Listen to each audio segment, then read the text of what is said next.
Welcome back to Mastering Business Basics. For those of you who wondered where I've been for the last 3 months, I am a master tax advisor. For the last 24 years, I've been doing that. I had about 420 people to help with their taxes this year, which took most of my time. But thankfully, tax season is over, and I am back. And I'm going to talk today about something I've been wanting to talk about for a while.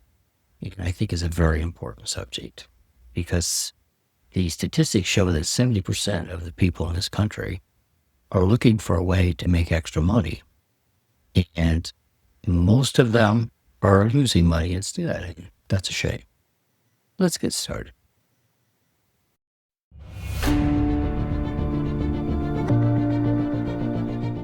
You are listening to the Mastering Business Basics podcast, where we discuss how to build a solid foundation under your small business to improve your chances of success.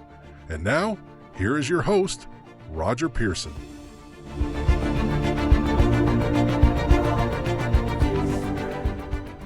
There's basically two ways that you can make extra money.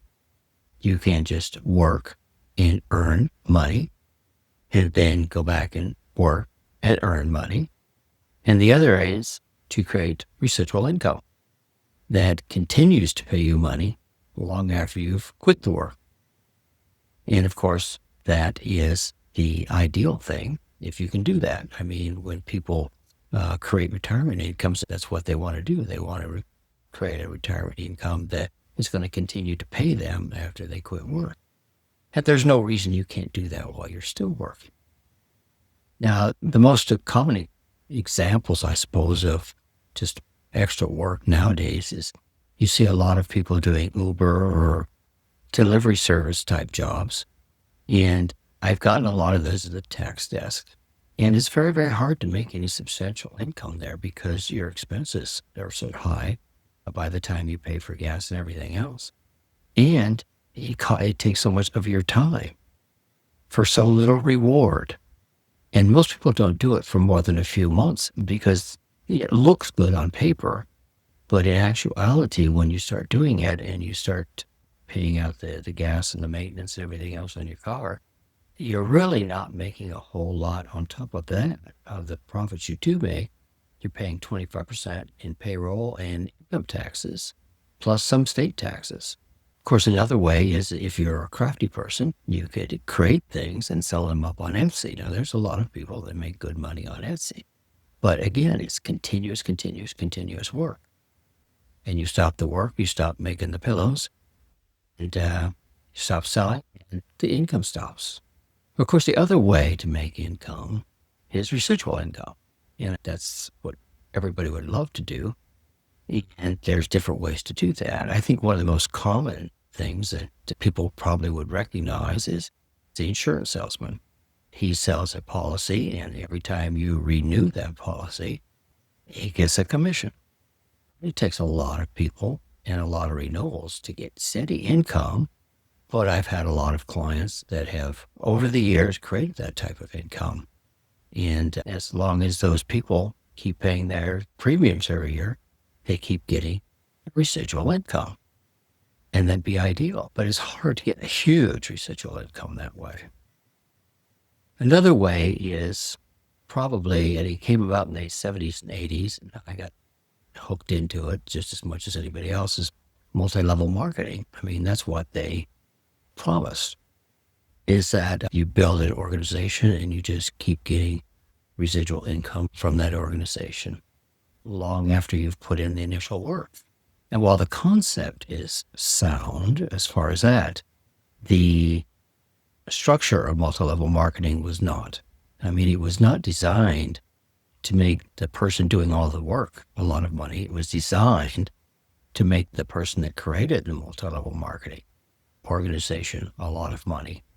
And for a lot of them, it did. Very few are around today because it's not a sound business model. But I got hooked into it just as much as anybody because it sounded good. But when I was 20 years old, I did not have a good business education. I didn't understand really how business works. So yeah, I listened to these people. It sounded good. The conventions were just rah, rah, rah. And unfortunately, I spent off and on 30 years of my life fooling with these things before somebody came along and finally pounded into my head. This is what they're doing to you. And this is why they don't work. And this is why most of them fail within 5 years. That was the education. I mean, look at these things. Over probably 40 years, I mean, I've tried Amway. That's probably one of the big daddies that's still around today. And it's a global MLM company from 1959 to the present. It's still going all over the world. I tried Juvio. It was a computer tech support and training type of business. I tried Shackley, which is another biggie in the nutritional business. New Vision International sold dietary supplements. They're no longer around. Quickstar was a online multi-level platform that sold Amway products. Because when people start buying online, Amway just spun this off and decided, we'll try that. They tried that for 10 years and it didn't work very well. So they folded it back into the Amway brand. Then there was Life Force International. They sold health and nutrition products through direct sales. And you won't see them anymore. Paradox Ventures was an investment venture capital real estate venture. And I can't even remember what I was selling to at that time. I can't find them around anymore anyway. There was tons of products, which was an online marketplace, payment platform. There was SFI Marketing Group, which is an affiliate marketing and direct sales platform. And they had a pretty good cross-section of product catalogs. Internet Marketing Center was online marketing, training, and information products. Then there was Health First Technologies, which is health-related technology and product services. And New Mail. This came along when the internet started really taking off. And then, of course, MLM moved to the internet, and all these companies came up. New Mail was an email messaging software and a small hosting service. And they're not around anymore.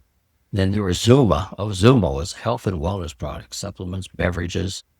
They had super water, and tropical items like that. And it's still operating, actually, as Zuma worldwide via direct sales around the world. Not really in this country anymore, but there's a lot of other countries that don't have as strict laws, consumer protections as we do. And then there was TransArt Industries, which went from 78 to the 80s. They sold art prints, artistic furnitures, pottery, things like that. I still have a few of their pieces sitting around here. It was very nice stuff. It's just buy them once, and then you got to go find new customers all the time because you can only buy so many vases or so many paintings, so many prints to put in your house unless you keep building a bigger house. And so I tried all those. And there's some I can't ever remember I did. This is just the ones I can remember I did. And it wasn't until about 2002 I finally learned why these don't work. And I finally learned why none of these businesses ever published what their business builders ever made. Because they're all based on one thing, bringing in new business builders. I mean, yes, they had products. They had to have products just to have some kind of legality to them. Otherwise, they'd just be a pyramid scheme, so to speak. So they had to have products they sell.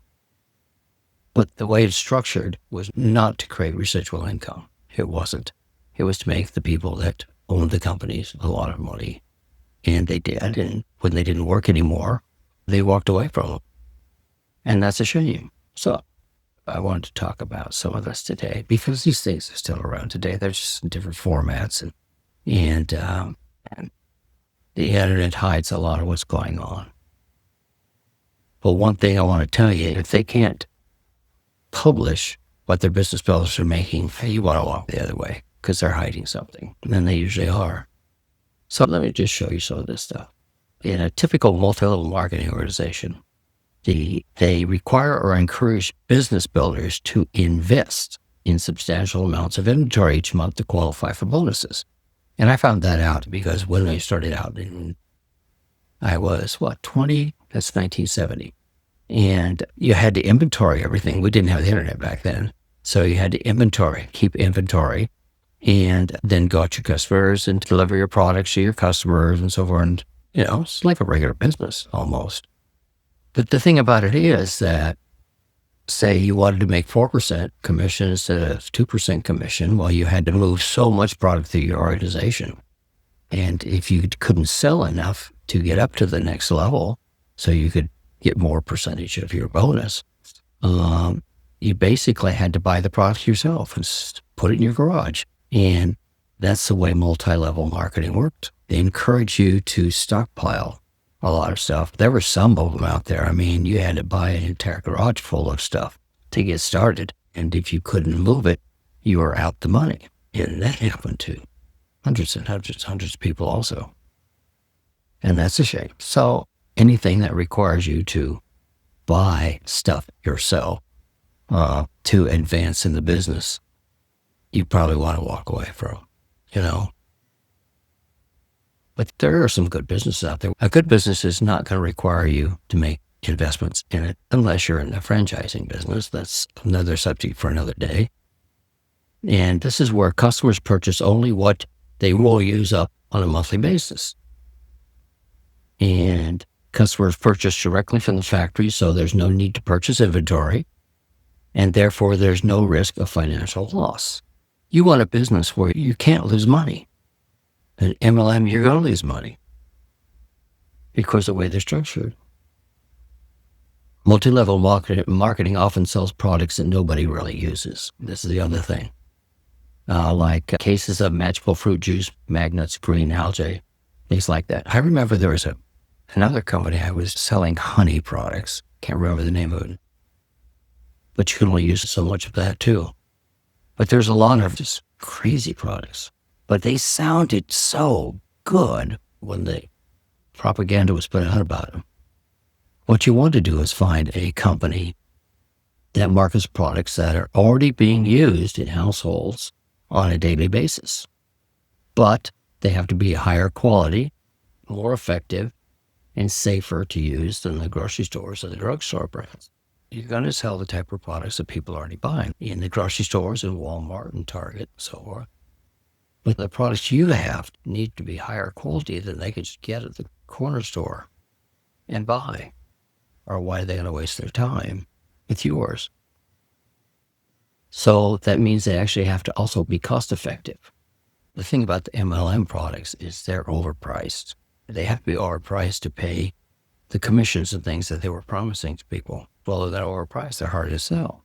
So it's harder to keep the clients. You constantly have to get new clients, new customers, because people realize, it's not a good deal. So they go away. And you have to replace them. That was the hard part. Multi-level marketings often back up phenomenal product claims with folklore and testimonials rather than science and laboratory studies. Isn't that the truth? But they have some really good marketing material on some of this stuff. What you want to do is find a company that their product claims are backed up by legitimate science and research. And it has scientific studies done against their competitors. They can actually show you with scientific studies, clinical studies, how their products are better than what you're currently buying.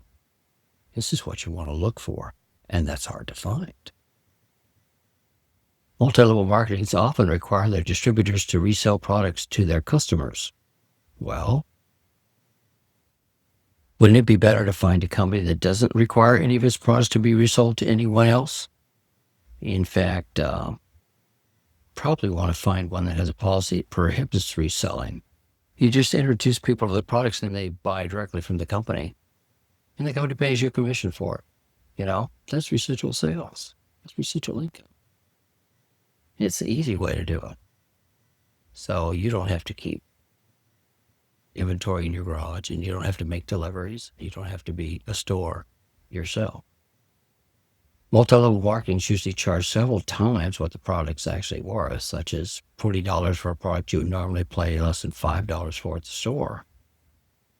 And that's not going to work either. People aren't dumb. I mean, they may say, okay, this sounds fantastic, and try it for a time or two. But after that, they're also going to say, well, that's dumb that I'm paying that much for it, and go back to buying at the store what they were buying, even if it wasn't as good. So your products need to be competitively priced with grocery store brands on a per-use basis. even though they're usually substantially higher quality than those other brands. So you have things, they have to be a good price against what you're currently buying, and they have to be better quality than what you're currently buying, or people are not going to listen to you, and they're not going to stay with you, and they're not going to create true residual income. Now, multi-level marketing distributors usually tout big checks to entice others to get involved. And I saw that a lot. And rarely will a multi-level marketing company reveal what its distributors actually make.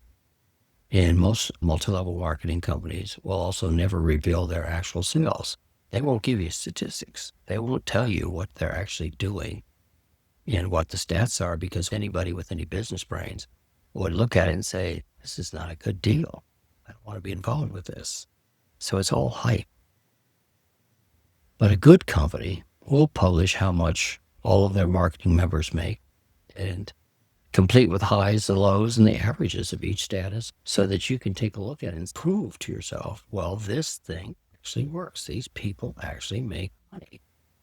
And this is what they have to do to get. So if I do this particular set of functions and meet this, I'm going to be making this much money. Well, that gives you something to work for. You choose what you want to make, what kind of residual income you want to make. You get a blueprint to get exactly that. And the proof is all lying here. The numbers are all there. Nothing's being hidden. That's the type of integrity a company should have. Unfortunately, multi-level marketing companies don't have that. A lot of, actually most multi-level marketing companies always tout a ground floor opportunity to potential business builders, implying the major advantages if you hurry and get in on the ground floor. And that probably got sucked into that a few times also. But a good company, rather than deteriorating over time, a viable business opportunity actually gets better every single year. As products improve through more scientific discoveries every year, it's easier and easier to outdistance the competition. And as sales aids improve and the company's reputation grows, it gets easier to build a substantial business factor faster than those who joined the year before, instead of the other way around.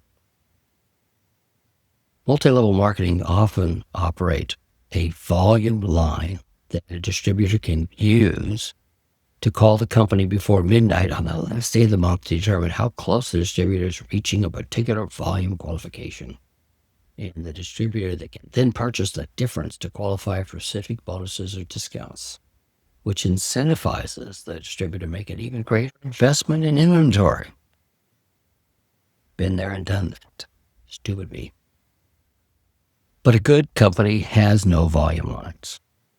Customers buy only what they need each month. There's absolutely no incentive and no requirement to make large purchases at the end of the month to qualify for some volume level.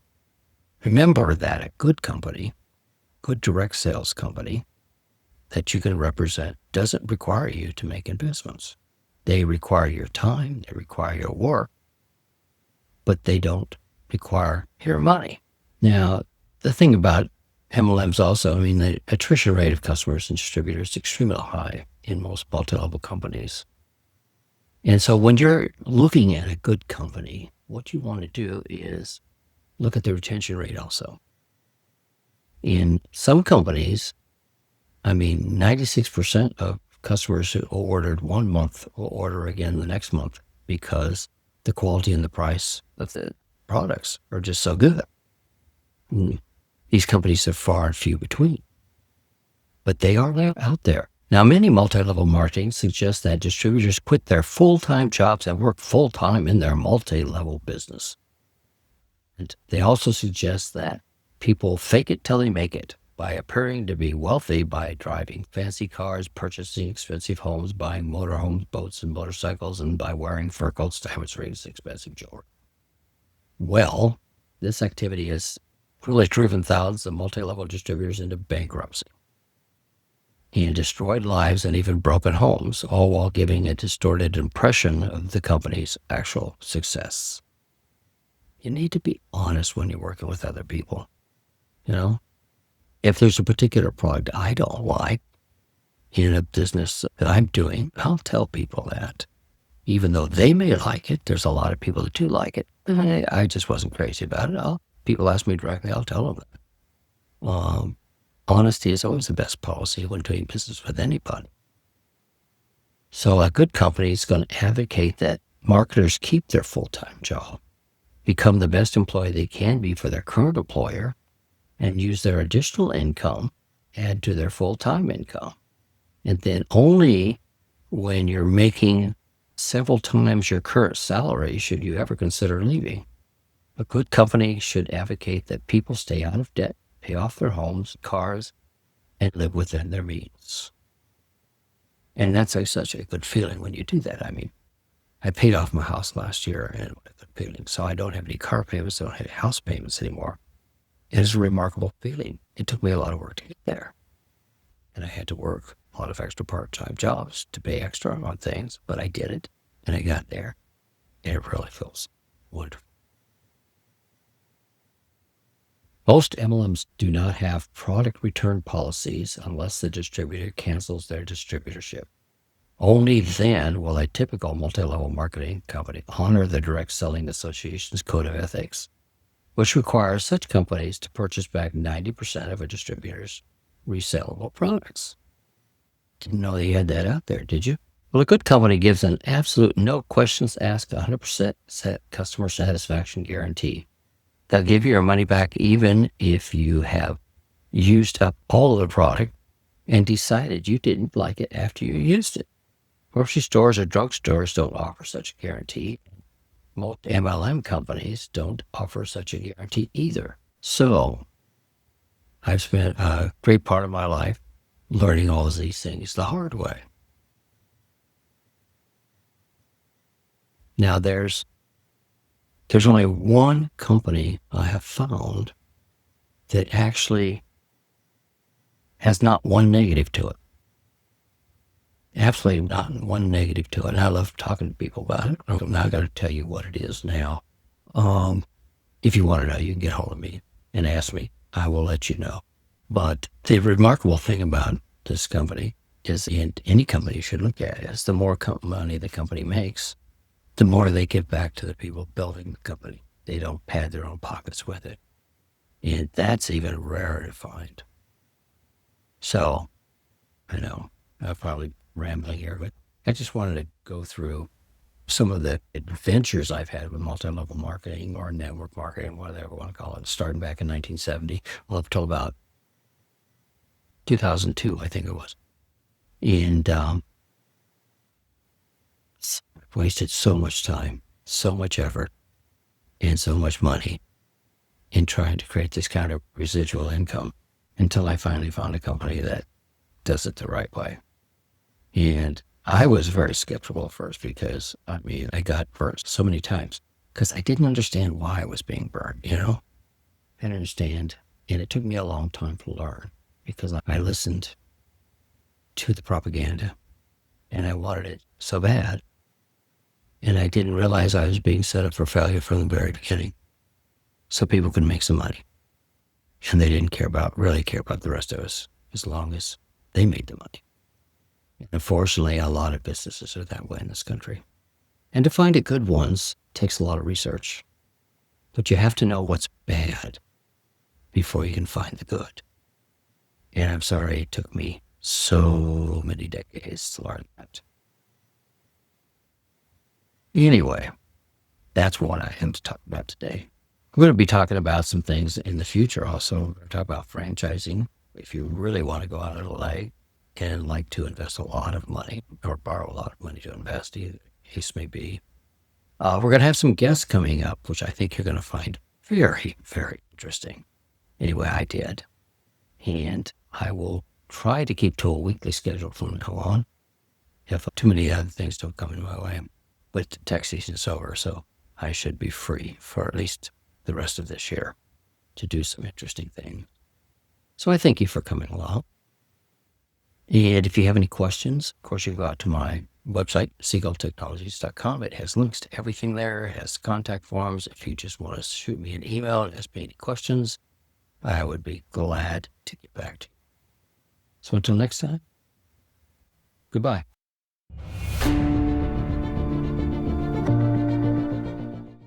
You have been listening to the Mastering Business Basics podcast with your host, Roger Pearson. For more information about all of the business education options that are available, we invite you to visit seagulltechnologies.com and continue your journey.